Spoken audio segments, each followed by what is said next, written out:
And great people of God had their moments of doubt. Moses, at least on one occasion, was ready to quit. Listening to the complaints of Israel, he said, I can't take this anymore. If this is how it's going to go, Lord, just kill me now. That's pretty dramatic.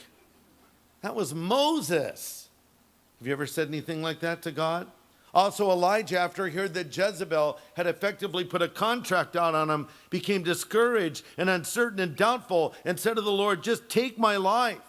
Even the great apostle Paul was discouraged, and he wrote in 2 Corinthians 1:8, we were burdened beyond measure, above strength, so we despaired even of life. So John's saying, did I get this right? Understand, John was not asking for information as much as he was asking for confirmation. Did I understand this properly? And look at his circumstances. I mean, humanly speaking, his ministry had ended in disaster. Everything was going well. He was firing on all cylinders. A national sensation, calling people back to God, introduces Jesus, and now he's in a stinking dungeon. And he's going to be executed soon because he was faithful to the Lord.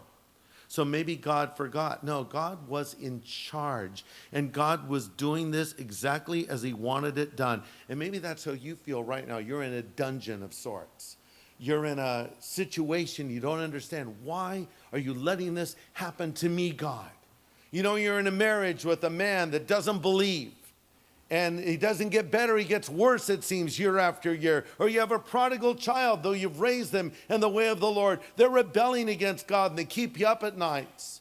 Or you've gotten bad news from a doctor, and you've been so careful about your health and eating the right foods and all that, and now you have this issue. Or there's some other problem. You have a financial crisis looming, and you've been so careful the way you've invested, but now you may lose a lot of your money. You may lose your job. There's things that happen that don't make sense. But here's what we need to remember. It's not over till it's over. Or as it's sometimes said, it's not over till the fat lady sings.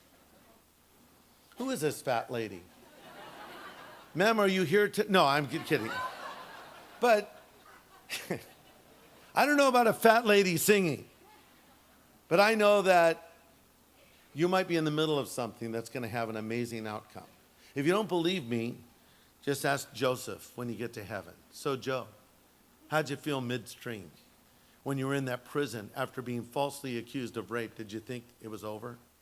Hey Job, how did you feel after you heard all of that horrific news? Hey Daniel, when you had to spend that night in the lion's pit, did you think that was the last night of your life? Hey, Shadrach, Meshach, and Abednego, when they threw you into that fiery furnace, did you ever think you'd come out the other side? Things looked bleak, but look at how these stories turned out. And so in the same way, we need to trust God.